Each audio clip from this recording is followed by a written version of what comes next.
Good evening, ladies and gentlemen. This is Brock Beard from NASCAR.info, and welcome to a special Saturday edition of Behind the Wall. I apologize for a bit of a delay, had some more audio issues. I still can't really hear myself on these headphones, so please let me know if we have any audio issues here, and hopefully we'll get those straightened out. But I don't want to delay this any further with all the craziness from today. The man of the hour, absolutely, is Josh Williams, and the very bizarre set of circumstances that led to him finishing towards the back of the field on this.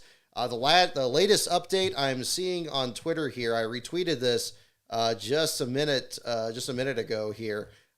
Steven Toronto has been doing some fantastic work over at the Atlanta track earlier today, and just a minute ago posted this picture saying a scrum of media has gathered outside the NASCAR hauler to wait to hear from Wayne Auton and or Josh Williams.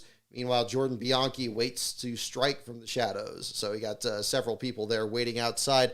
Williams' car itself parked outside the NASCAR hauler there. So, okay, you can hear me. Excellent. So we got that. So, yeah, a very bizarre set of circumstances. For those of you, we'll probably do the Truck Series race and the Xfinity race in more discussion here today. And for those of you who are regular viewers on Sunday, we still are going to do a show tomorrow after the Cup Series race. So if you miss this one live, don't worry, you'll have your chance. We'll do a live show here for that as well. But let's kind of go back into the Xfinity Series race here to kind of sum up the first part of it here.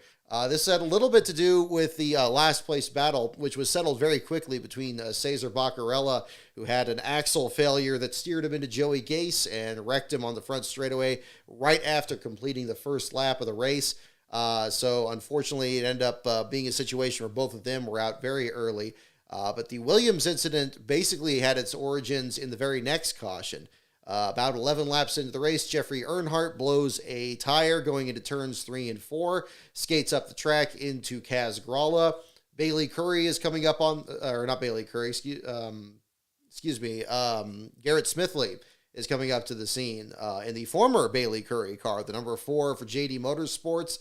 The spotter told him to go in the wrong lane. He ended up going high and getting collected at that accident. Now, in the chain reaction after this wreck, which we did not see from the Fox broadcast. I don't know if it was ever followed up on this. Both Josh Williams and Jeb Burton also received damage. It looks like Williams probably got into Burton there. There was some pretty good damage to the right front fender of Williams's car, as there was damage to some of Jeb Burton's car as well. At this point, the team was trying to make repairs to the right front fender of Williams's car. It wasn't quite to the point where the hood was buckled up any, but it was still some pretty bad damage. It clearly seemed to be from the reports that they were having trouble actually getting the tape to actually stick on the right front fender and get that held together. But they were doing the best they could. Of course, the crash clock, even with its extension to, 7 minutes now to allow for if there's an issue in the Cup Series there with the toe links, that time still goes up very quickly. In fact, that was the factor in Jeffrey Earnhardt falling out of this race, as his clock basically expired and he completed the bottom 5 in those first 12 laps of the race. But Williams' crew was having trouble with the tape. There was word about maybe it being too cold. Obviously, what we've seen with the wrap that we've been showing here on the show with BJ McLeod's car, the Bear Bond, I guess, is very similar kind of thing where you got to heat it up and you got to really make sure that it sticks very well. And once again, we had very cold weather in Atlanta like we had in these previous rounds, but they were doing the best they could.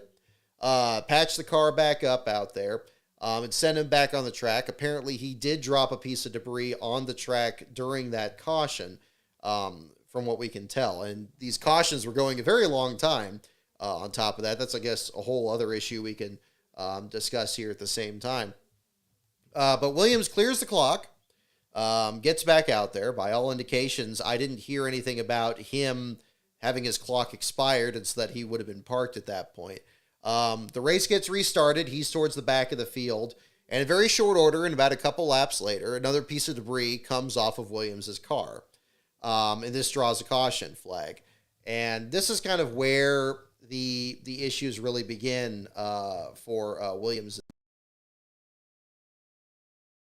Just here during this. Jeffrey Earnhardt fell out during this, and then coming back out there, talk about a couple of the drivers that came out of the infield care center. Let's see here. So, yes, talk about the 27 damage, kind of catching up here. Okay, so about lap 33, and I think we were still under caution at this point, under the Williams caution after a piece of debris did come off his car and did lead to a caution. I think that much we can understand did happen. But on lap 33, and I tweeted this when it came up here, that NASCAR said that Williams was going to be heading to the garage after this particular caution, that apparently there were issues with having him. I don't know what it was. I think at this point, it's really hard not to speculate as to what was going on. We knew that there were at least 2 incidents where there was debris coming off the 33 car, but it wasn't like the car was crumpled on all ends. It wasn't like, it was a hazard out there. Other drivers are complaining about him. As far as I can tell, during the initial green flag run before the caution that he drew, he was basically by himself and really not really a factor with other cars that were out there. Regardless, by lap 33, the messaging from NASCAR changed very abruptly. And they said, and there was something, I should have quoted it line for line, but the essence of it was that they were going to be heading to the garage area. Now, when I first heard this, I thought it was something the team was deciding to do, that they had listened to the team, especially after the debris came off it. And maybe there was something they said like, well, okay, there's something much more going on than just pieces coming off the car. We got to get the car pulled into the garage area. The more that this went on, the less it seems like that was what was actually happening. It seemed like there was a concern just about him dropping debris on the track. And that's something I hope, if we do get a quote later tonight, it sounds like maybe we will hear from some of the traffic that we're seeing online here. I would hope we get a statement from NASCAR on this too, because it's very unusual that you have a driver that's, parked for dropping parts on the track. We've seen so many instances where drivers of big teams and small teams alike are not only not parked for dropping debris on the track, but not even black flagged. Most infamously, you think of Chase Elliott at the Roval a couple of years ago. And the fact that he wasn't even black flagged for a piece of debris, and knowing that a debris caution was going to change the effect of a playoff race. In this one, we're not even talking a playoff race, and we're not talking the Cup Series here. So I don't know why there was this response by NASCAR, and there does need to be some clarification on this. And that may have been a reason that ultimately the Williams team, the Mario Gosselin team, GGM Racing, the 92 team specifically, did not respond to NASCAR and did not go back to the garage area at that point. So by lap 34, NASCAR telegraphed a message over that saying that they weren't going to be scoring the 92 car anymore, and were now basically telling him to go to the garage area. So at that point, it was clear that it wasn't something that it was the team deciding to go to the garage area. It sounded more like, again, this is a NASCAR penalty that we're telling you to go to the garage area. And, and again, now you're starting to think about situations where drivers are parked. We've had a lot of incidents where a driver has deliberately wrecked somebody else during a race. You think of Carl Edwards and Brad Keselowski in 2010. You think of David Gilliland and Juan Montoya at Texas in 2008. There's other examples where, and you'll see these in the finishing lineup in the results that indicate the driver was parked, dropped out of the race. This isn't something new that came about with the disqualifications and everything. But those are usually in retaliatory situations when a driver is shown either they don't seem to have a penalty box where somebody cools off for a few laps. Although NASCAR has tried that before even longer ago. Ken Schrader and Jimmy Spencer at North Wilkesboro in 94 had that. But the response now has typically been to park a driver. So usually when a driver is parked, it tends to be something very serious. The only equivalent I could think of where it wasn't quite to that level was Mike Seneca at Martinsville, the Truck Series, where he was just running extremely slow. He was slow. He lost multiple laps. It's unfortunate we don't have video of this to really see it, but it sounded like he was becoming a real hazard out there, and other drivers are having trouble getting around him. He lost multiple laps in a really surprisingly short time. That was one race I didn't watch live. I was watching it from the leaderboard remotely there to kind of track it for the website. And that's chronicled on the website there as well. That's the only one I could think of for somebody being parked for a reason that's not a retaliatory wreck. So, but this wasn't the case either, where the 92 car was ridiculously off the pace, or, I mean, I think if NASCAR gets very critical of cars that are dropping a lot of material, it's when they're dropping fluid.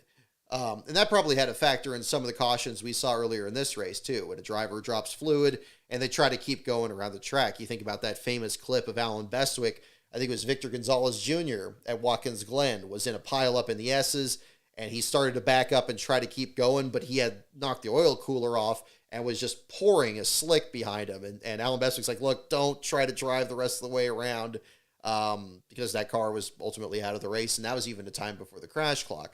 So we have all these situations that, by all intents and purposes, this was not what was going on. And I'm sure I was not listening to the 92's radio at this time. At this time, I was still kind of tracking the Cesar Baccarella thing, although that was pretty much wrapped up, and Carl Long was pretty clear that that car wasn't going to be fixable. And I think there was even less of an impetus to try to fix that car because it was an Alpha Prime entry and not Carl's own. He probably was happy to just pack up at that point and just let's start over at Circuit of the Americas. But I don't know exactly what was going on, and that's what needs to be understood, is NASCAR's side of this here too. Because I don't blame the Williams team, from what the information we do know, for being confused about this. Now, there are multiple ways that one can handle a situation like this. And again, I wish I was listening to the 92's radio, because I would have liked to know if they were pleading their case to NASCAR or not, or if they were just actively ignoring NASCAR's responses. It sounded like, I mean, again, we've seen situations like this in last place battles where sometimes a message isn't communicated effectively. Sometimes it's a situation where, they just need to get clarification. There's been a lot of issues with the crash clock and how it affects it during red flags and stuff like that, and that's kind of been a part of it too. But this seemed, again, completely separate from it. As far as they knew, I mean, I think that I would imagine if I were Mario Gosselin or whoever on the team, I would say, look, maybe can we come down pit road again and try to tape the fender up? I mean, they're already tail end of the line. They're already laps down. They weren't going to win the race, but try to patch it together and get the best run that they could. We saw a lot of drivers that were involved in these incidents today be able to still salvage decent finishes. Daniel Hemrick wouldn't have been able to be wrecking Parker Kligerman for second at the finish of this if he wasn't able to get his car piece back together from one of the incidents that happened earlier in this race. So that's the other thing that really kind of needs to be what was going on in that situation. So, but kind of going back to the timeline here, lap 34, NASCAR said they were going to stop scoring Josh Williams. I was just listening. I always had the officials on one channel, and then I kind of switched between drivers on the other one. So that's usually the way I kind of set this up. So I was listening to that, and then about a little bit after them saying that they were going to stop scoring him, that's when NASCAR said, and this is the quote, "Spotter for the 92, let's not mess this up for everybody else." And when I heard that, didn't exactly know what they meant by that there. And very soon after this, by lap 35, that's when NASCAR said driver, owner, and spotter for Williams will meet in the Xfinity hauler after the race, which is a whole other aspect we got to talk about here. So Williams is out there. They have some debris that dropped on the track, both under caution and under green. They've cleared the crash clock, as far as we know. I mean, maybe that had a factor in this. It's not clear. But the language of this was never sounded like, okay, you have to go to the garage because your clock expired. They would usually say that. So again, get some clarification on that end. But by the time lap 35 came around and NASCAR was telling the spotter, the driver, and the owner to meet in the hauler, that's when Williams parked the number 92 on the front stretch at the start-finish line, got out of the car, and walked across the infield there. And then what's very interesting, he's about to be interviewed by Fox. They had radio. They had a couple people filming it there as well, right on top of it. And just when he's about to say something, he gets kind of moved aside, and they're saying, oh, he's got to go to Infield Care Center. So he gets shuffled off into the truck, and the truck goes over, and, usually the emergency trucks go to the Infield Care Center. Now, according to Matt Weaver on Twitter, he indicated that Williams never went to the Infield Care Center, that instead he went directly to the NASCAR Xfinity Series hauler. So that again, now this is the other part of it here too. And this has come up in like other times we've talked about other drivers and other circumstances here. NASCAR does not suffer any fools. If there's a situation where they are made to look the fool, or if a driver kind of steps out of bounds, we may not have like the France family, like a Bill France Sr., Bill France Jr. character in there. But yeah, they will come down hard on you. And I hate that already for Williams in this, because I sense that we're probably heading towards something with that, which would be unfortunate, especially given this week where we've had the penalty with Denny Hamlin about the podcast, and other things that, really didn't come up in last week's show here, that have come up this week. I think it's the hot button topic, again, of a driver just doing this. I think there have been drivers that have done way more than this in not even a not too distant past of the sport, that either were not taken as a really serious penalty or anything. I also kind of liked Dale Jr.'s aspect of this, the Denny Hamlin penalty, kind of similar to this here, where if it were something like that and a driver had, created a situation that maybe was more embarrassing for NASCAR, but at the same time was something that got a lot of attention, because you're seeing Josh Williams trending on Twitter here, and people already talking about a race that maybe they were going to have no interest in, and suddenly this clip of him walking out and doing the peace out Antonio Brown thing in the infield, and then the heart deal there on the infield, and being very outspoken as he rightfully should be, is going to get a lot of eyes on the series. And I'm sure if we see an uptick in ratings tomorrow, NASCAR would be wise to thank Josh Williams for that, because it's going to bring a lot more attention to the sport in that sense. So if NASCAR wanted to do some serious penalty, maybe they should do kind of like what Junior said, and kind of be a situation where, a driver is, a driver's just told like, okay, look, you're going to do some local media for us for a week, and, or for this day, we're going to have you do these satellite feeds and stuff like that, and just kind of pay it off that way, rather than just visibly come out and say, oh, it's going to be this many points, it's going to be this amount of money, and we're just going to come down because we got to make an example out of you. And then, of course, you got a whole lot of people that are just not going to be saying anything. So it's frustrating, and it's disappointing. And, so I don't know exactly what's going to happen with it. I really don't blame Williams and the team for being confused, because on the surface, again, unless there was something else that was going on that I just didn't hear about, or other people just aren't hearing about, that's what I want to find out. So I hope we don't, I would have liked it if we got an interview from Williams before he went into the infield care center. I don't like that he wasn't able to be interviewed. I'm not the only one saying that. There's other people saying that too. I was a little disappointed that he wasn't given the opportunity, even with everybody there, to just have him say it at the moment. And, look, and I'm sure he knows after the Denny Hamlin thing and whatever else is going up this week, was he going to be flying off the handle, and just saying all kinds of crazy stuff? I don't think so. But I think he would have at least raised the question, maybe cleared up for a lot of us watching this, what on earth was going on there between the situation with the fender and the debris on the track, and why suddenly they were telling him to be parked. What on earth was going on? I can't imagine it was something like what language he's using on the radio, because you hear so much more from any driver out there. A lot of the top drivers in the Cup Series are, that's what they market it. They want to have the unfiltered radio of these drivers, and you hear from them. And even earlier in this broadcast, as much as I'm not crazy about these little segments that they did a whole deal where they were talking about, how great of a driver, they had a whole recorded segment with Josh Williams. They talked about his hair. They talked about his work with children's hospitals. It was unfortunate that this gets tied into it. And I'm sure NASCAR, probably feels like their hands are tied a little bit with this, because should they really come down that hard on him for that?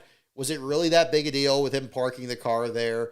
any more so than, say, Kyle Busch parking his car in front of the garage entrance at Darlington last year.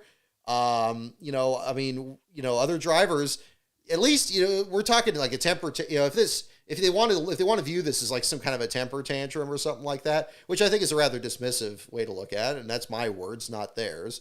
If they want to look at it in the sense of a show of emotion here that maybe they don't agree with, and they don't like the way that it played out, they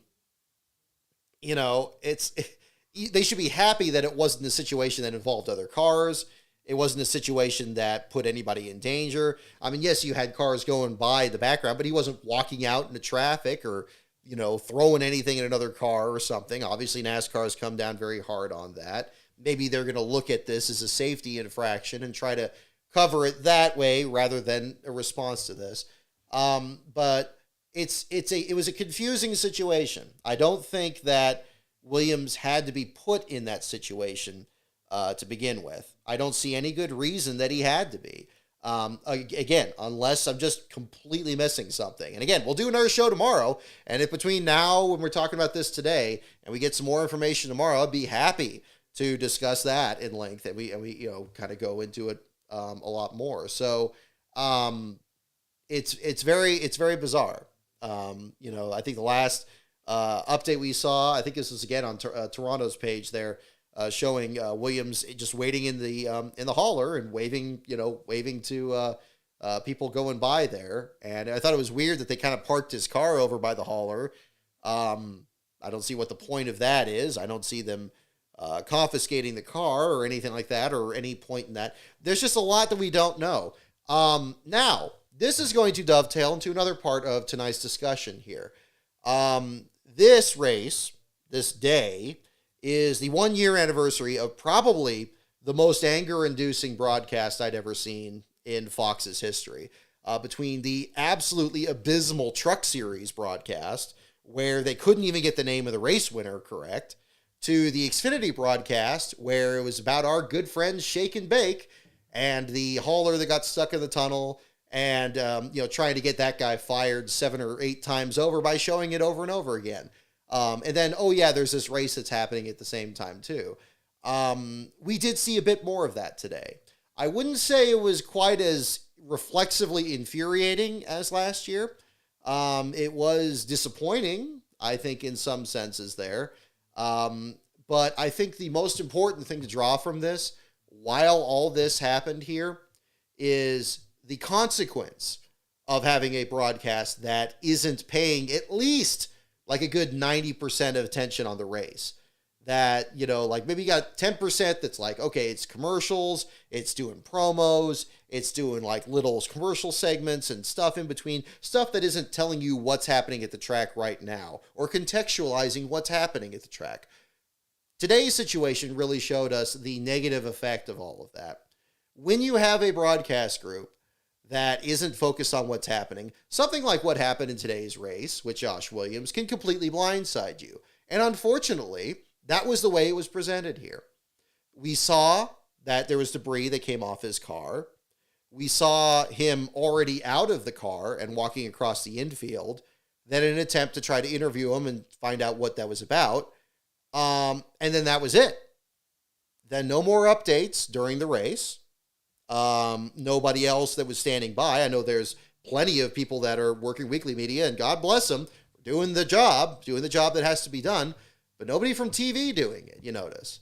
At least not from, I turned off the post race early. Did they have anything else at the end? I'll correct myself. Correct me if I'm wrong. But it didn't seem like they covered anything more about that after he was kind of whisked away to ultimately the Xfinity Series hauler. Was there even really much mention of it, really, at that point? I guess really in highlights, that would be about it. But it didn't seem like it. So this is the unfortunate effect of it. There should have been a response the moment there was traffic from NASCAR saying, look, stop scoring on this car. It's like, whoa, hang on. Like, something's going on here. Like, that much was clear, at least just from the radio. And when the car was stopped in front of them, just like last year with the nose of the car getting ripped off for Loris Hesseman's car, And it's just, they just like, oh, where did that come from? They responded to this the exact same way. The exact same way. And it's like this whole thing is happening in front of you. Dude stops the car, gets out of the car, still no mention of it, still not showing it. And then suddenly there's like a response like, oh, he's like halfway across the grass by the time we see it. And it's like, oh, what's going on here? And it's like, well, wait a minute.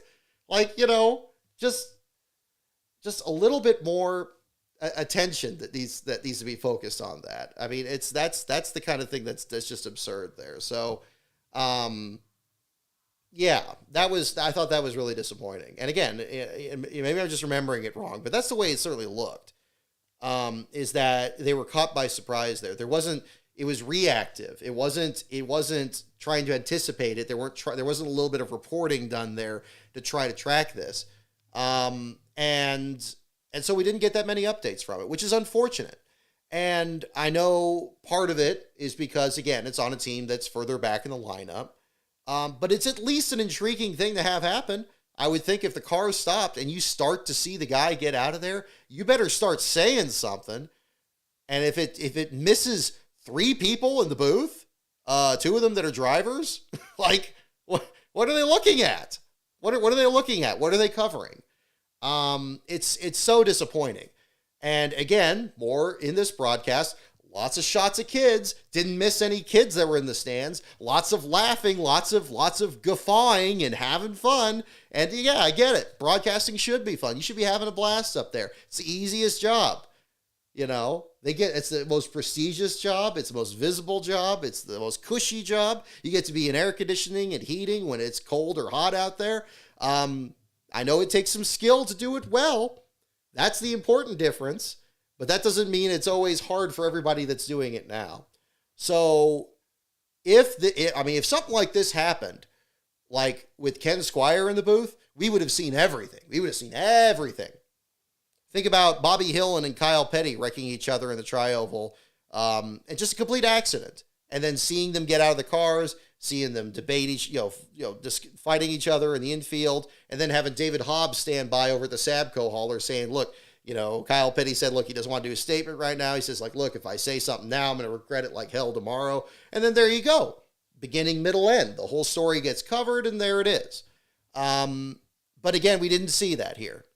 And part of it, I think, is because of the misdirection that was happening, that he was going to be at the infield care center. You probably had people with cameras waiting at infield care center for him to be released. Then they find out through social media that he's actually at the Xfinity hauler. And then, of course, nobody's going to be allowed in there. And, they're controlling that. And now we're well outside the window. And as you guys mentioned, we got the TV, we got the TV broadcast here too. That's outside their window because, yeah, they still had all these cautions. What was the average speed at one point was 75 miles per hour. Just absurd. But we really did see the effect of this. And it's already bad enough already that I feel like Josh Williams is probably going to get the book thrown at him for this, for something that was ultimately harmless. Certainly no more so than, Kyle Busch parking his car in front of the garage entrance at Darlington and stomping away from the car at that point. I mean, is it any more outrageous? Was it any more outrageous than NASCAR telling them to stop scoring this car just because he was dropping a couple pieces of debris out there? I mean, was that much more egregious than anything else that was happening out there? Than say the driver whoever it was during the Truck Series race that dropped a piece of tungsten on the track. If it were that, I could see that.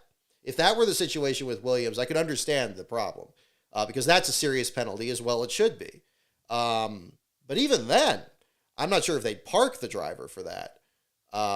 That's what makes me think something else was going on. And if something else wasn't going on, then this was highly unusual, I think. So that's kind of where I am with this, and it's unfortunate. It's unfortunate that that it played out this way, and it's messy. It's just messy, and I'm not I'm not very happy about it. And I'm not happy about the way the broadcast was already going to begin with. I mean, it was, again, more of the same, more of the goofy graphics, more of the look at this person in the crowd.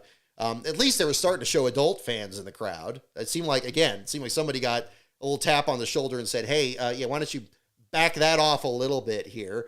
And it's like, oh yeah, there's adult fans. My goodness, I had no idea. It's like just absurd.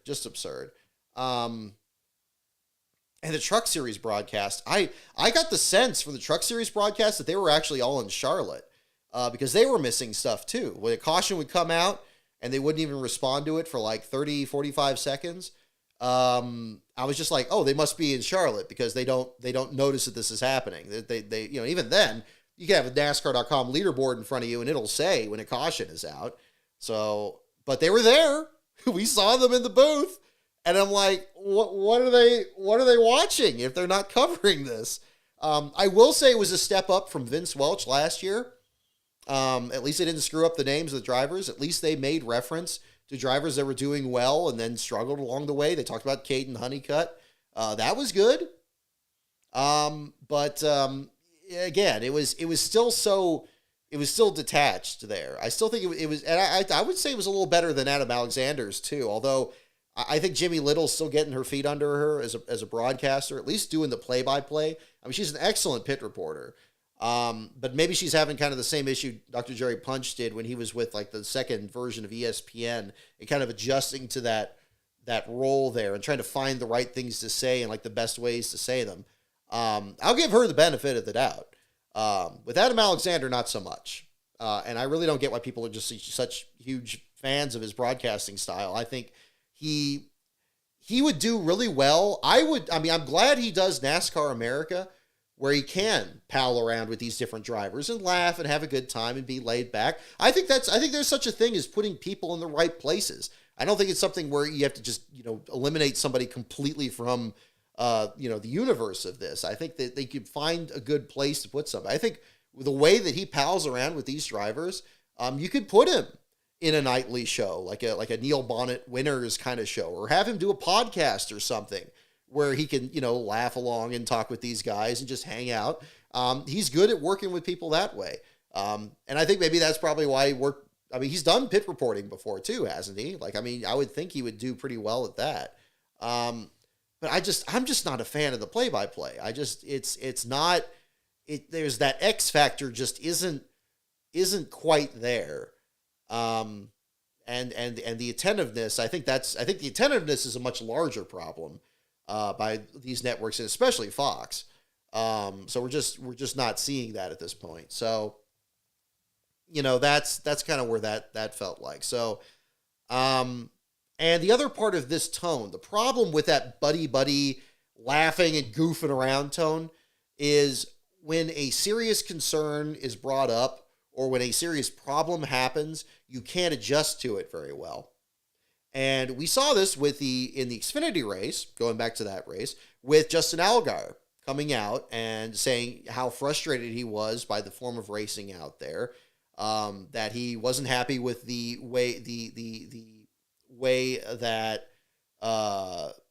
the track raced out there, that he wasn't happy with it. The kind of speech that admittedly, and a couple of people were right to point this out on social media, the kind of thing you typically hear during a super speedway, where it's like, okay, I'm not happy with the way this race is out here. How many times you hear it from like a guy like Mark Martin or even Dale Earnhardt or other drivers from that era, where they would be not happy with running super speedways and how much of a mess it is and how you don't feel like you control your own destiny and you just end up with a bunch of torn up equipment. I get that. I think that's absolutely part of where Allgaier was coming from there.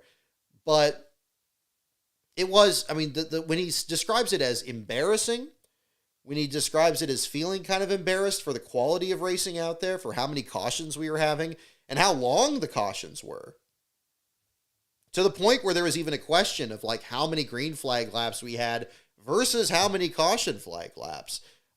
It was getting absurd. It was getting absolutely absurd. And it was right for a driver to point this out. And instead of taking maybe just a moment to say, hey, wait a minute, This is Justin Allgaier. This is a guy that has been in the Xfinity series for a very long time.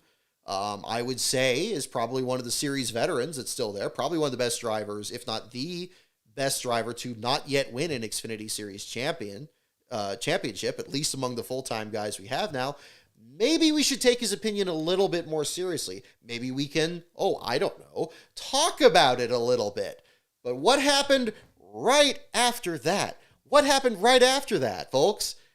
It's like, well, he's just not too happy about this. But the racing out here is incredible. It's just amazing racing that we're having out here. Look how competitive it is. It's 3 wide here. It's 4 wide here. Oh, my goodness. Just completely dismissive of it. I talk a lot about a lack of respect between members of the booth sometimes. I know that's come up when I've talked about Clint Boyer sometimes. But, the lack of respect to the competitors. Again, it almost seems like there's too much distance between the people in the booth and the drivers. And there's too much distance between them and the action that's happening that, they got to get a little bit more dirt under their fingernails here. How about, just think about it in terms of what makes more interesting television. How about just asking the guy and kind of asking him some follow-up questions and kind of lead more into it? Rather than just be like, it's like, he's not too happy, but hey, the fans are happy. Everybody's having a great time watching this. It's like, no, come on. And I get it. There are drivers out there that don't like certain tracks. There's always been that. Kyle Petty was very famous for once saying that he didn't like Darlington and felt that they should just turn it into a fishing pond. But he was allowed to say that. He was allowed, it got out there. And, nobody was saying oh my gosh, isn't that the worst thing he ever said? Isn't that terrible? No, it's like, look, and yeah, that would be a situation where drivers just frustrated with what was happening. And in fact, in that particular race, if memory serves, they just repaved Darlington and it was really fast and it was faster than a lot of the cars could go. And you had a lot of cautions. You had a lot of wrecks. And, maybe when drivers are more outspoken, especially if it's an issue about the track, that would be treated a little bit more seriously. And I think it's even more important at this Atlanta track, given the fact that it was reconfigured specifically to create this kind of racing, to create really crazy 2 and 3 wide racing, to make it a mini super speedway. This was done intentionally. It has fundamentally altered the racing at what was really, in both of its previous incarnations, one of the best 1.5-mile tracks that NASCAR's had. Whether it was a pure oval or the quad oval, it had produced some fantastic racing, especially as the pavement aged in both periods there. I'd like to think maybe the track gets back to that with what they have here, but I'm not sure if that's where we're heading. I think we got to face some actual. I think it's worth having a serious discussion about what kind of racing this is producing. Mark Martin himself was very outspoken in this on Twitter, said he wasn't really crazy about the form of racing we were seeing out here. Todd Bodine as well. Both drivers that, if memory serves, both of them have won. Todd, I think, in trucks has. But, certainly Mark Martin, drivers that have been very good at the old version of Atlanta, being as competitive as they've been. This here is it's an absolute Frankenstein, and it's dovetailed now, really 2 years in a row, with some exceptionally bad coverage, which is really strange because if they designed this track to be more entertaining and to be another Talladega or Daytona, they're doing the worst possible job. They really cover Daytona and Talladega a lot better than they do Atlanta. So I don't know what's going on that end too. I'd love to get clarification on that. I don't know who really needs to be spoken to about that, but it's strange. My expectations are frankly pretty low for tomorrow's Cup race. Hopefully it's better. It's going to be a 400-mile race instead of a 500-mile race. We at least got qualifying in. Part of this, you could also look at that too. I think, and this kind of goes back into the Josh Williams discussion too, you would think NASCAR would give these teams a little bit more latitude, knowing that practice and qualifying were rained out. I think what happened during 2020 is kind of given NASCAR a little bit of a false sense of security saying, yeah, we can run a race without practice or qualifying. We did it all that year. We did metric qualifying, and we'll just line the field up and everything will be fine. And it's like, no, everything will not be fine. There's a lot of teams out there that they really need that practice time. They really need that qualifying time. They really need practice to, enter pit road, which admittedly, they were doing a little bit of that in the Xfinity race today by giving them 2 passes down pit road to kind of get used to it before the race started. I'm glad they did that. So there's some things that could be done better. But, we've seen this also with the reduction in the amount of practice time too. I think there's we've kind of reached the minimum here in terms of like how much preparation these drivers can do and how tall of an ask it is for races like this one here, where it's such a Frankenstein of mile-and-a-half racing and super speedway racing, and then you get like absolutely, nothing to set it up, that you can't squeeze in a practice maybe early in the morning or something and just kind of let them shake the cars down or do something. I mean, I know it's hard to move it around. You can't move around the race times because you got fans that are coming in. You got sponsor obligations, but try to work something in there. The priorities have just become a bit backwards with that. And I think because of that, we're seeing, I think a lower tolerance of teams that are struggling out there. And I think that's also a part of this Williams thing too, that, okay, yeah, they got involved in this incident. We still don't exactly know how because the broadcast didn't show us. But they're having trouble getting the tape hot enough to stick. They're having trouble getting it going. Just work with them there. If they clear the clock, they could take as much time as they want. They could take as much time. They could go to they can go to the garage if they wanted to and get it back out there. Maybe they finish the race 10, 15 laps down, but they finished the race under power. And that's certainly better than they probably would have got for parking in this situation. So that's kind of where that is. So I don't know. We'll see how things shake out in the Cup race here, and we'll see if we get any other updates. Do we have any other updates here on the Williams situation? Let me just check the feed here.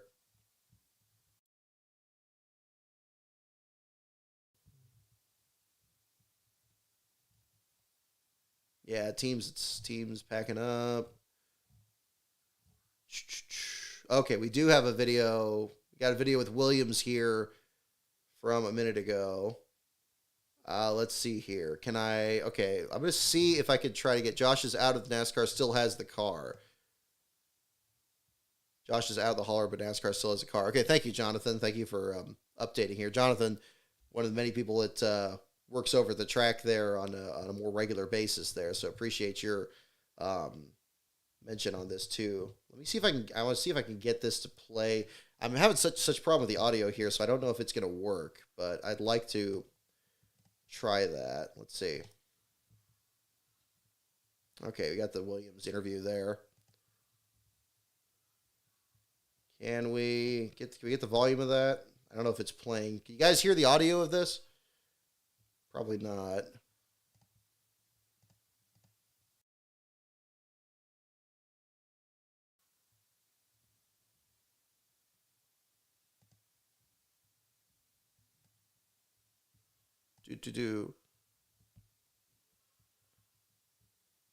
I can't hear anything. I can't hear any audio on this, so I don't know if you guys can hear it too. This is the problem with this. This is why I was trying to get this set up here beforehand, but any longer taking time on this was not going to be a good idea. You guys hear this? You guys hear this clip here on the Twitter feed? It's got the mute unmuted. I'm sorry, I'm probably talking over it if you're hearing it already. No, you don't hear it? Okay, that's not good. Yeah, I don't know what is going on. I guess I can do... Let me try this. Yeah, no sound. Okay. Doot.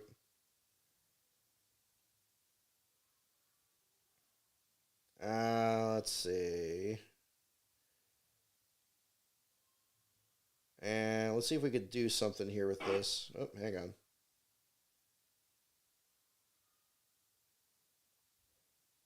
I'll try to play it over the microphone. I mean, that's probably not going to be ideal, but we'll try something with that.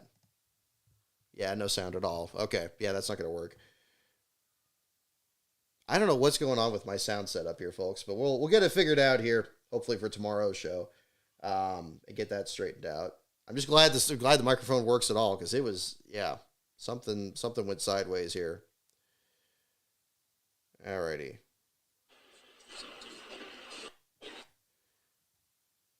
Okay. So I don't want to blow the speakers out here at the same time.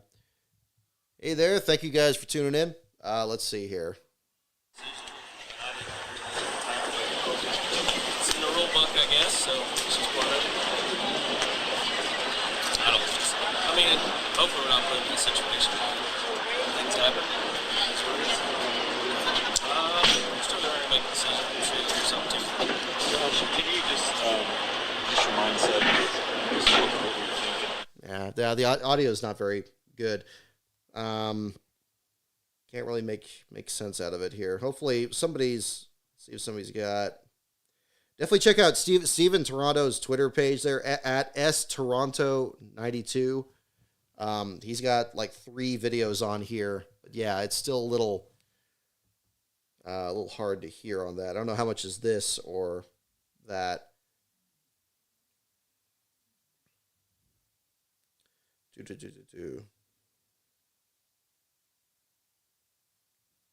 Interesting. Yeah, I'll retweet it here on the page too, so people can kind of check that out. Let me post that there, and I'll retweet this one also. So interesting. So yeah, Williams had to wait in the NASCAR hauler until after the race to speak to Wayne Auton. This again from Steven's page here. Spoke to reporters for about 5 minutes. His car is still kept over by the hauler.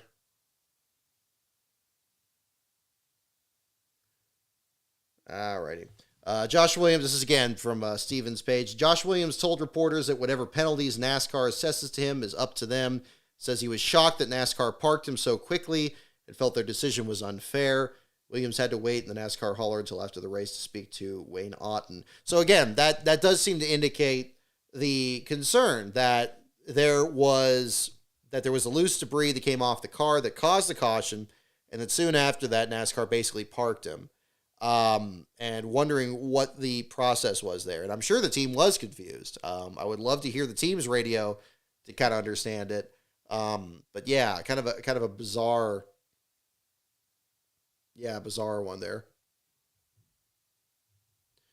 Yeah, no, I'm with you. It didn't sound any clearer on this end here for the audio there, but I'll try with my I'll have to try a different setup there. But for those of you folks at home here, we'll wrap up the show here probably a bit sooner here and pick back up here on Sunday. Then we can talk about this a bit more in depth in the meantime. But hopefully we'll get. I'm sure there's some other clips of this here. Yeah. Not seeing as much on there. Parker said he talked with Josh after he was in the hauler. We'll post some videos soon. This was 5 minutes ago. Let's see. Anything else on this one? Yeah, hard to say. So, here we go. Actually, I could post this. Actually, I could post pictures on here that'll make it clear. Where's the one that was posted here?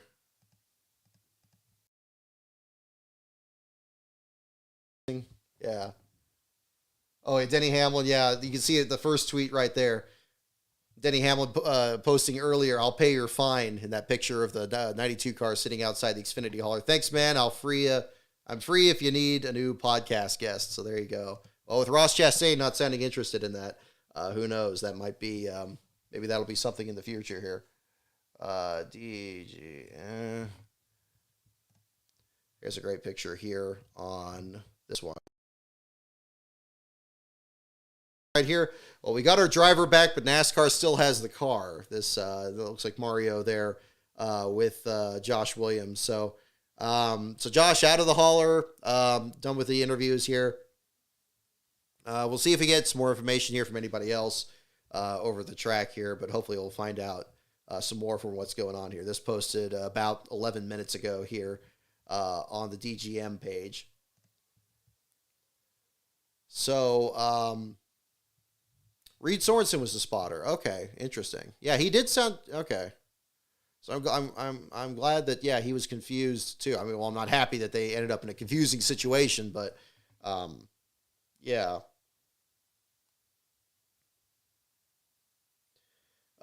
Seth Eggert just tweeted 2 minutes ago. Since Josh Williams parked his car, he's gained about 2,772 followers on Twitter.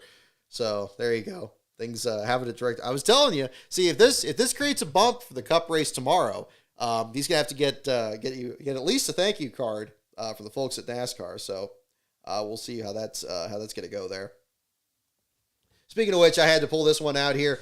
You may remember last year that Josh Williams was one of the teams that was running the Halloween paint schemes.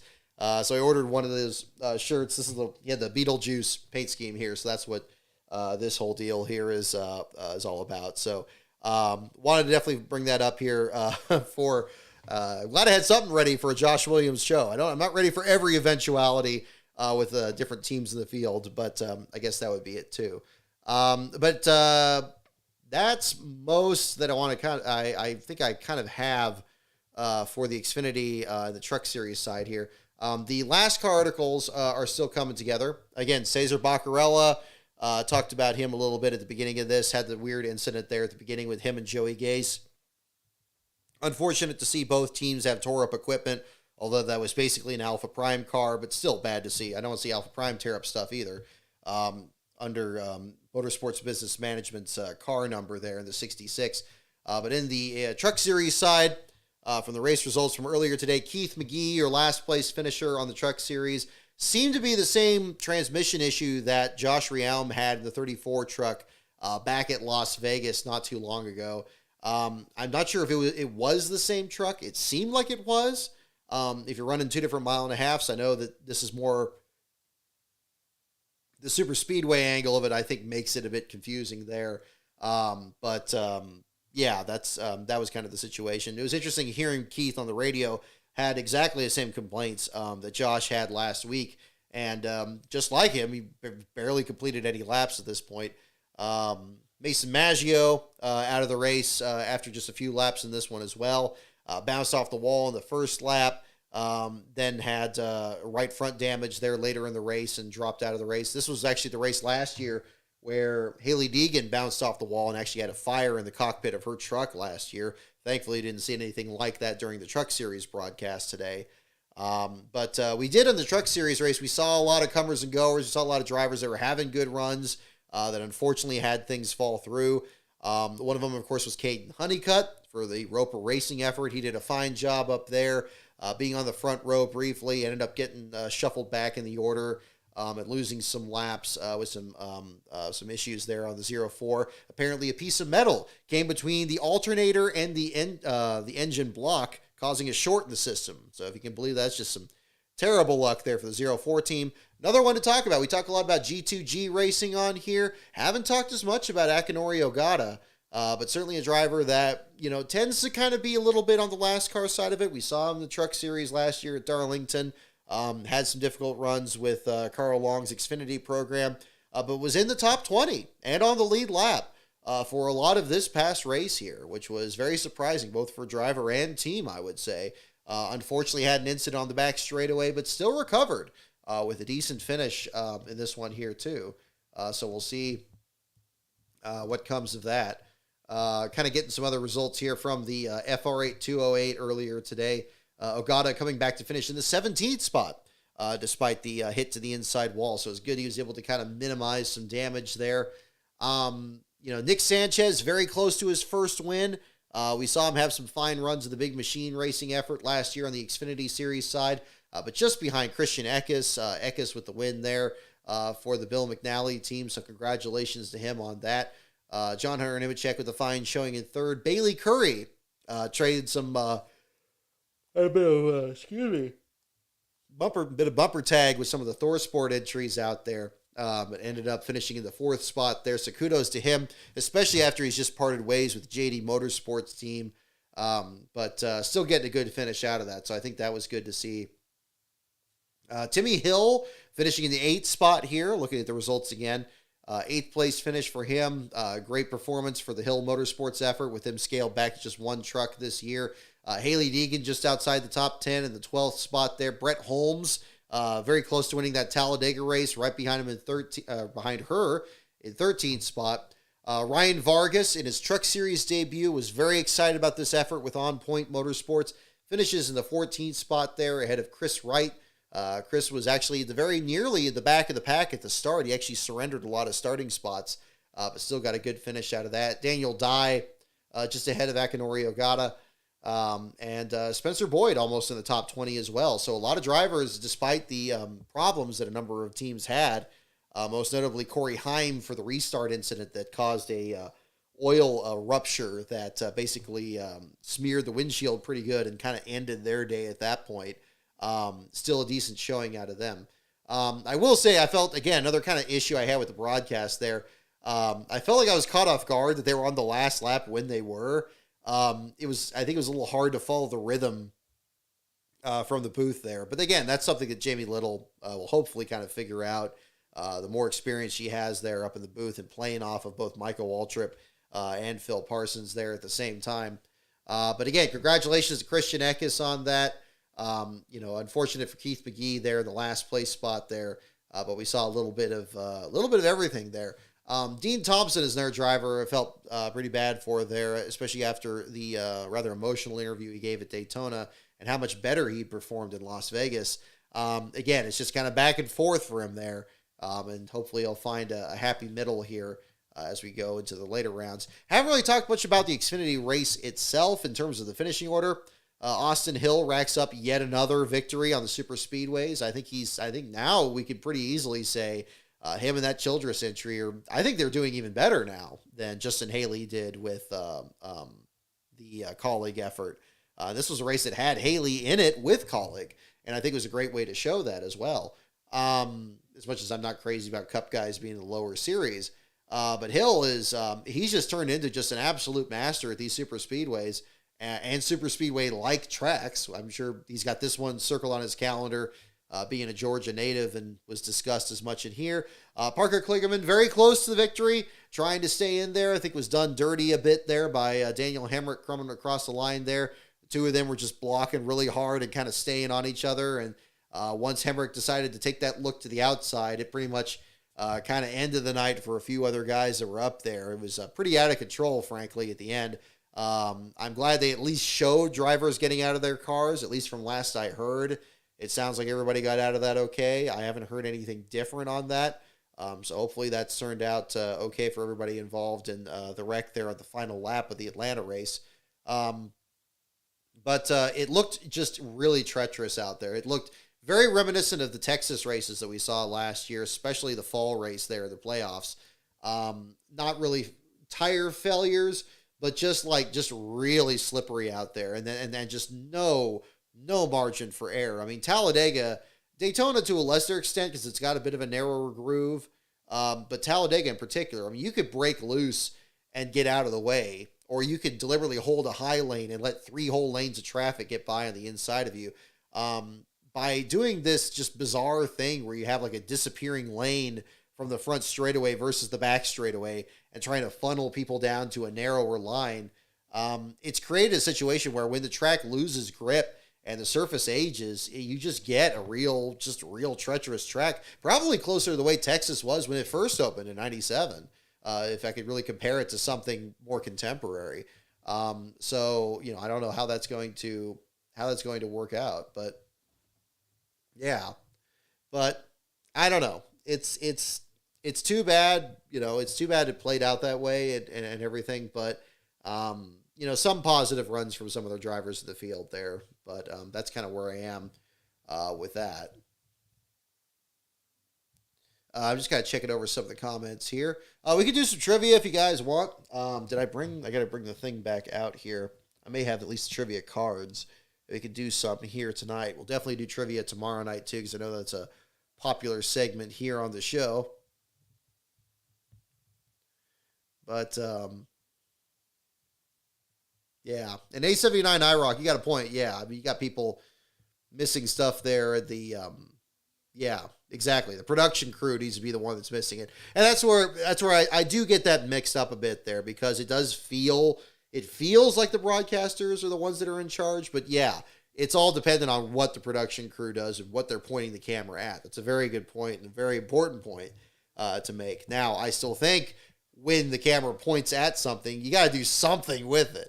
Or there's got to be at least some inquisitiveness. And sometimes there's a little bit of play in between, kind of like Ken Squire, the 79 finish, where you can say, hey, hang on, the leaders are in 3 and 4. Like, look up at least every once in a while. I get you got all the screens there and you got to respond to that. But I would just like it where when they show something on the screen, like if they zoom in on a car, they don't just wait through 1, 2, 3, 4 different shots. They'll like hold one shot and say, oh, here's the battle for 17th. This is between this guy and this guy and this guy. And this guy's having a good run. And here's where he's doing. Like, it doesn't really feel like that. It just feels like maybe they're talking about one thing or the pit reporter's talking, and there's just footage that's just kind of shown over it. And it doesn't really have as much. There's a little bit of a disjoint there. Or if they do talk about one driver, everything else just kind of fades in the background, and it's just showing the one car there for a while. So it's nitpicking, I get it, but yeah, I mean there's little things that could be kind of tweaked, I think, a little bit there. Let's see. But oh,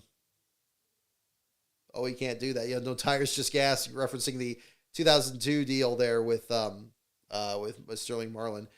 Yeah, I mean, I saw some questions on here about the Denny Hamlin penalty too. Yeah, I mean, I'm not crazy about it either. I liked, again, to kind of refresh what I said earlier, I liked what Junior said earlier, where the proper penalty rather than money and points would have been something that's like, okay, look, yeah, you got that one on us there. You're going to, we can kind of feed this rivalry a little bit publicly, but then behind the scenes, kind of do it quietly, privately, and something more like, okay, yeah, just making him do some media stuff that maybe he didn't want to do. Or maybe it was going to be a day he was going to have off and now he's going to be doing this stuff there. That's fine. And then it would have a net positive effect. I like the way Junior looked at that. But it's going to take somebody with, well, I mean, I think anybody can rise to that occasion, but it's going to take somebody that's has to have that kind of relationship with the drivers there, rather than, I don't know what even the alternative would be, but just something where it's handled a little bit more discreetly and maybe a little bit more productively in that sense there. So, yeah, there's that. The other thing that's come up certainly this week since our last show here was all the penalties for the Hendrick Motorsports teams. The thing with the louvers, Chad Knaus looked visibly uncomfortable talking about anything that was going on with that, and I don't blame him, with the massive penalty coming down on them and on Justin Haley as a response to that as well. It's I don't blame them for appealing the penalty any more than Hamlin's, at least reviewing how serious an infraction this is versus anything else. Obviously, NASCAR is put out there that they are not tolerating anybody that's going to be messing with anything with these cars. But the louvers are kind of a strange thing. And I kind of sensed that from the Chad Knaus interview. It's like, look, they're literally just get them off a shelf. It almost seemed like they just don't really pay much attention to what they do or anything.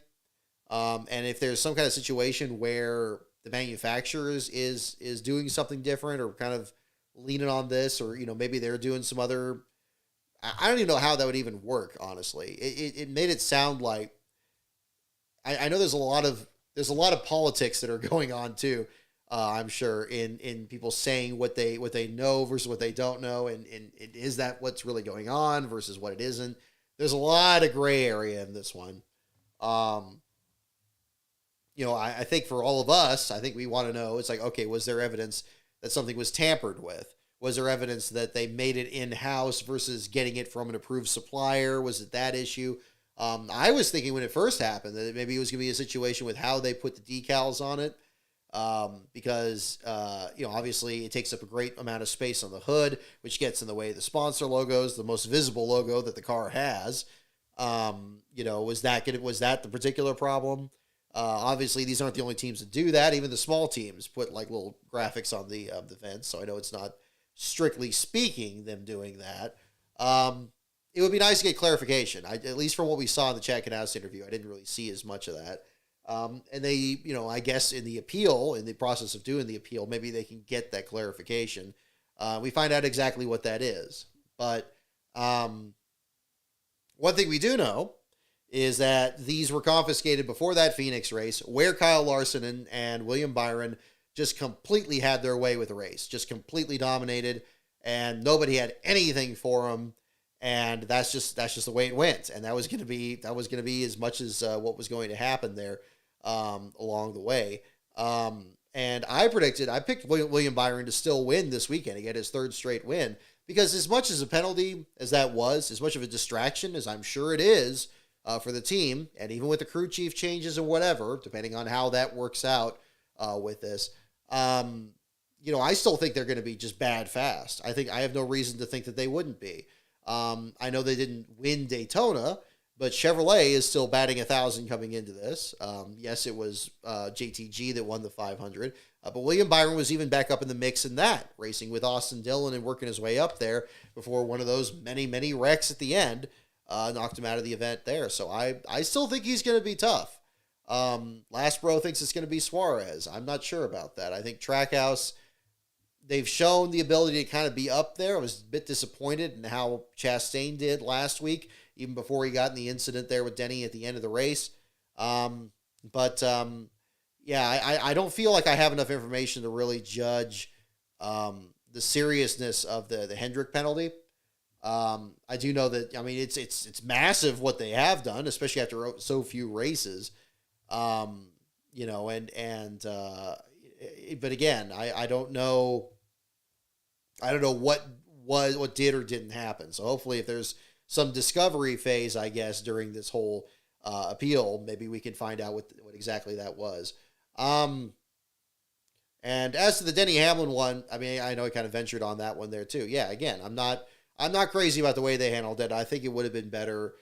Again, the junior approach, something much more subtle, something where it wouldn't have been money and fines, something that was going to deter drivers from doing whatever they're going to do, from being more outspoken, from being more personalities, instead of constantly worrying about like, oh my God, how much is this going to cost me?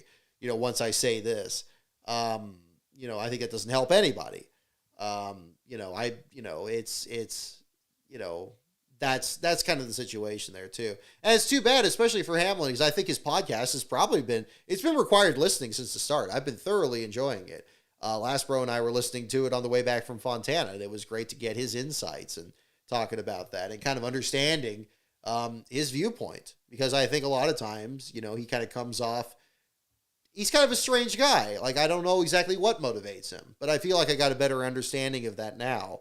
And kind of the sense of humor he has about himself a little bit, and how he kind of views things. So it's helpful. It's helpful. I like that he's actually kind of tied in the history aspect to kind of talk about earlier phases of his driving career too. So that would have been nice too. But yeah, that would be another one. Oh goodness, we got everybody watching Sebring too. Yeah, I didn't even think about that. Alrighty. Yeah, the Haley penalty was, for one louver, not just two, and AJ's weren't an issue. Yeah. And I almost thought, Michael, when they brought up Haley's louvers, I thought they were just doing that as a control group.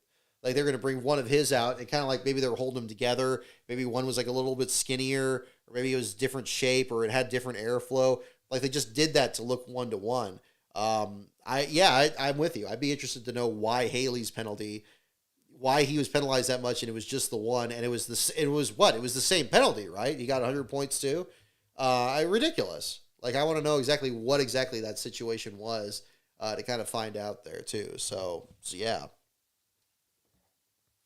Where did I get some trivia questions here to kind of wrap things up for this part. I got a show and tell thing, but I might save that for tomorrow's show here. All right. So we'll conclude with a little bit of trivia here. We'll use instead of the trivia box, we'll use the old Richard Petty Trivial Pursuit tags here. So we'll do some kind of Petty-themed questions here to kind of wrap up the show for this evening. Beast Metal, thank you so much for the super chat there, man. Hendrick may be able to handle a penalty of this size, but the precedent set is the real issue. Because NASCAR will use that precedent and this ticky-tacky garbage to kill an unwanted micro-budget in the future. That's a very good point. That's a very good point. I mean, I guess you really do have to look at what's going to happen further down the line.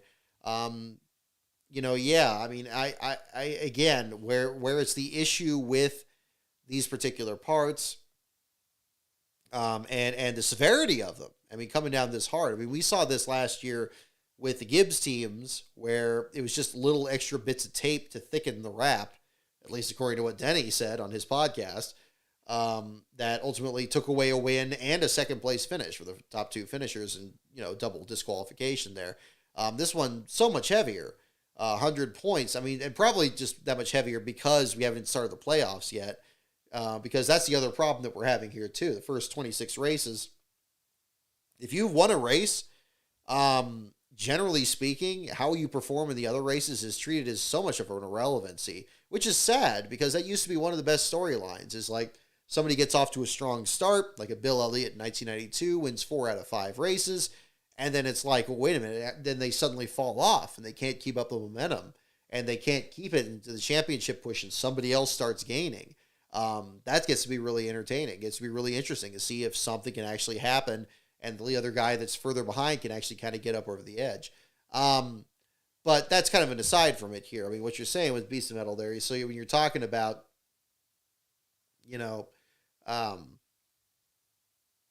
these kind of issues here and really kind of coming down this hard. I mean, imagine that this kind of penalty happened with a smaller team and it was over something really peripheral like these louvers where, again, it had no real, I mean, I guess they probably put one straight off the shelves in Larson and Larson's car and Byron's car, and they were just as fast as ever, just as dominant as ever.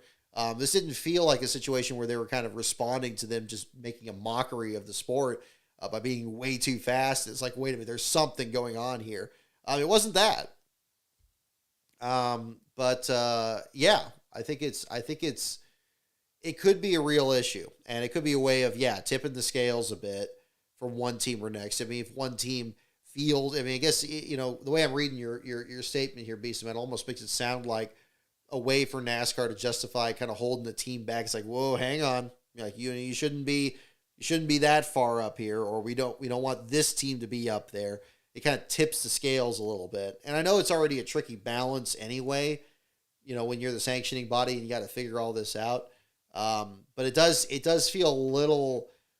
It feels like that could be something that could be abused because they can point at and says, hey, this isn't that big a deal. We did this to Hendrick Motorsports in 2023. And, now we're going to start, they're going to start doing that with other things. Is it going to be, is the pre-race inspection going to be that much more comprehensive where they're going to just really, take every one of these spec parts. And if it's not 100%, grade A, whatever it is, I mean, there's still fast cars and slow cars.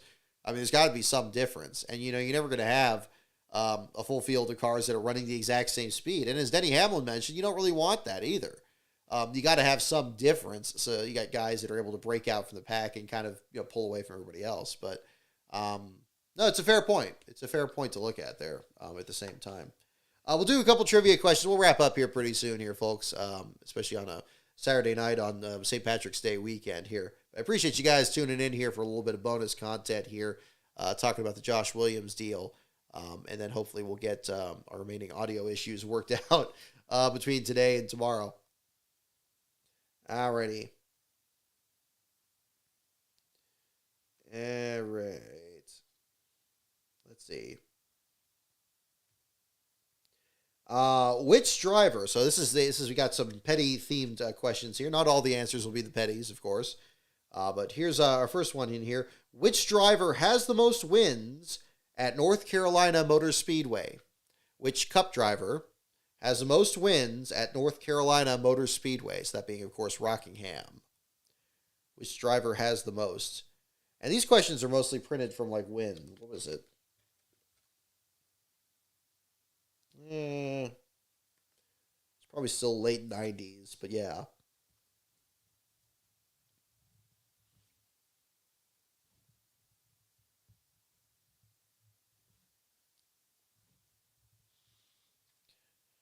Which driver has the most wins at North Carolina Motor Speedway? First question there.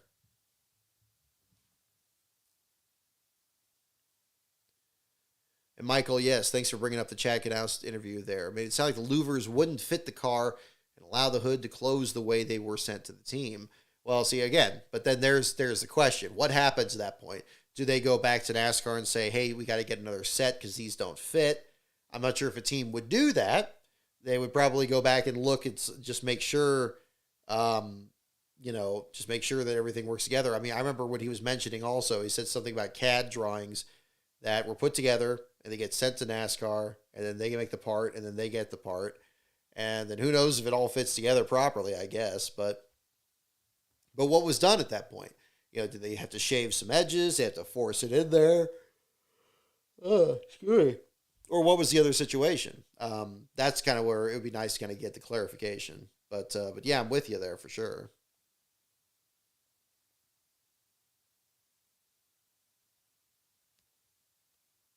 Which driver has the most wins at North Carolina Motor Speedway? I guess is for Josh Williams, Ned Jarrett, Kyle Petty, Richard Petty, Tony Stark, Harry Gant. The answer is Richard Petty indeed, and 11 wins is the answer. Richard Petty with 11 wins is the most at North Carolina Motor Speedway. And need a better way to shuffle these. All right.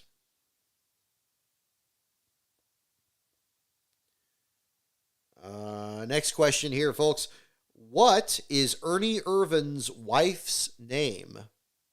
What is Ernie Irvan's wife's name? Is the next question.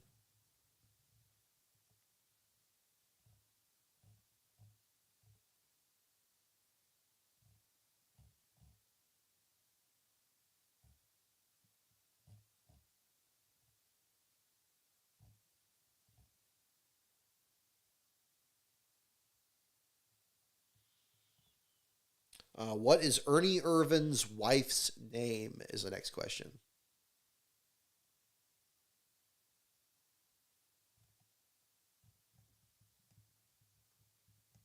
Alrighty.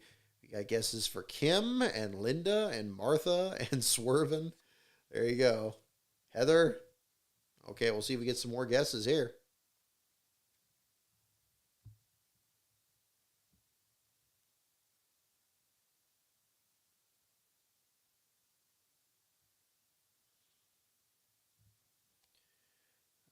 What is Ernie Irvan's wife's name?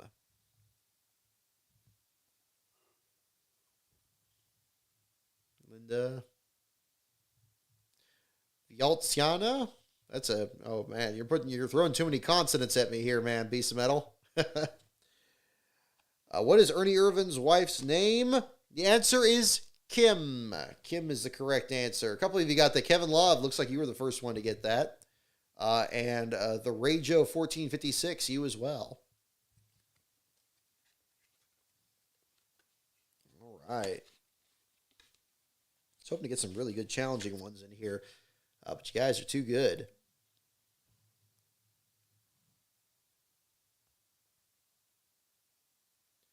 All righty. Next question here, folks, and think about, I don't think I need to qualify this one. I'll just read it. Next question is, what race has Bobby Labonte won back-to-back? What race has Bobby Labonte won back-to-back? Bonus points if you can remember which years, too. What race has Bobby Labonte won back-to-back?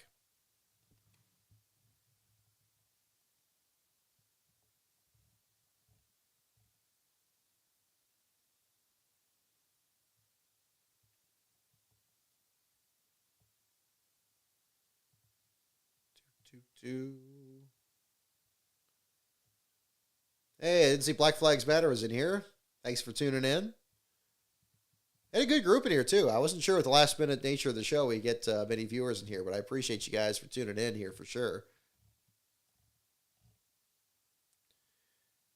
All right, we got ones for Atlanta. The All-Star Race. Rainbow Road. There you go. What race has Bobby Labonte won back-to-back? I need a little bit more caffeine here.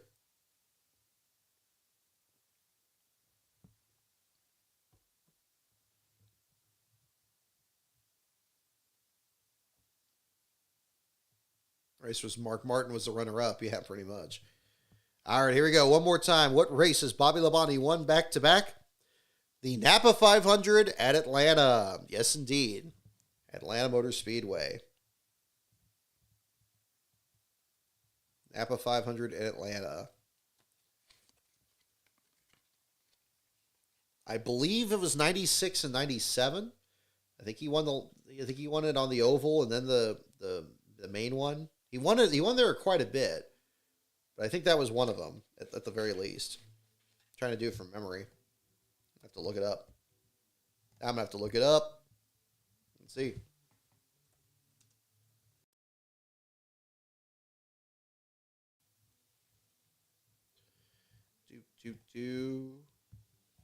And where is Cup wins at Atlanta? He won like 5 races there. 6 races there. Wow, my goodness. Okay, he won. Oh wow, he won. Yeah, the fall. Yes, he won the fall 96 and 97, and then he won the spring of 98.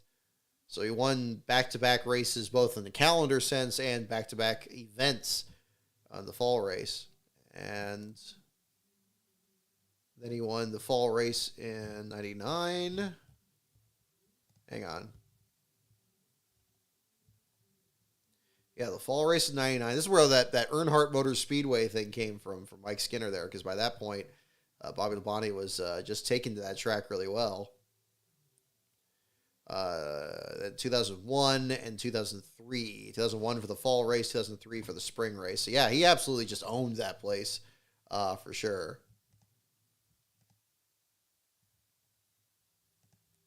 Alrighty. So we'll just do one more question here to wrap up the evening here, folks. But thank you guys for tuning in. Alrighty. Let's see. This one's a little too easy.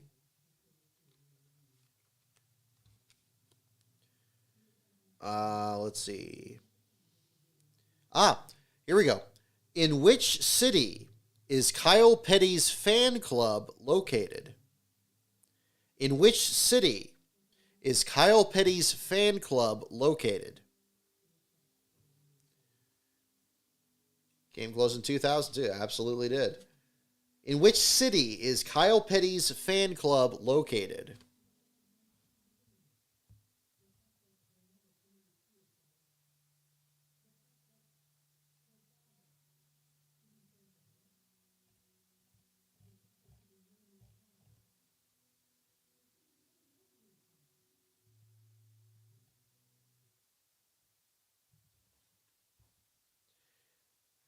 All right. In which city is Kyle Petty's fan club located? It's our last question for the evening. Got inspection complete? Okay, cool. So we'll get the articles for you guys later tonight as well. Let me see here.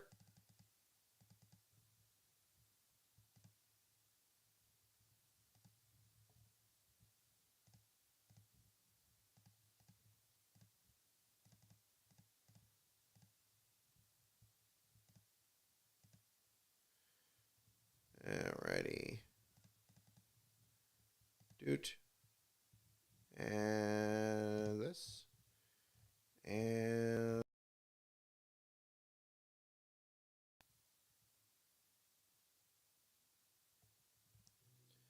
I got Pockrus's video here too. Maybe this will have better audio. We can try that too. Yeah, Xfinity Tech complete, again, confirming the message from earlier tonight in the chat, 32 minutes ago. Xfinity Tech complete, no issues. Austin Hill is the winner. We should be done with the Truck Tech, too, I would imagine. I know the Racing Reference results are on the page there, too. Doot. Yes, no issues in Truck Tech. This was 3 hours ago, back during the Xfinity race. No issues. Eckes is the winner. So, yeah, so we're good to go on both of those. So it will be a Keith McGee for his first career Truck Series last place run, and Cesar Baccarella, his third Xfinity Series last place run, his first of the season. All right, here we go. Last time, in which city is Kyle Petty's fan club located? The answer is Charlotte, North Carolina. Charlotte, North Carolina. So went for mainstream Charlotte there. I know, yeah, it sounds like it would be level cross, but it does say Charlotte here. The Avengers Tower. Yeah, there you go. Yep, nope. It's actually located in Charlotte, North Carolina. So, yeah, how about that? Well, there you go. Well, ladies and gentlemen, thank you so much, everyone, for tuning in for this special edition of Behind the Wall. Our next show is going to be tomorrow after the Cup Series race in Atlanta. We'll just focus on the Cup race and any other developments that have come from the Josh Williams story in the meantime there. But definitely check out the videos Steven Toronto posted, as well as Pockrass posted some good video here from the Josh Williams deal there, if you haven't seen it already. And we'll discuss it more on tomorrow's show. So in the meantime, patreon.com/LastCarOnBrock. New video in there for those of you in the $5 and up levels. And we'll have a new video for the $1 and up level members here early next week. So a lot more content coming up for you guys there. Let's see, the Twitter feed at LastCarOnBrock, and of course the website is lastcar.info. We'll have the articles later tonight. So thank you so much, everyone, for tuning in. Have a wonderful evening, and I will see you tomorrow.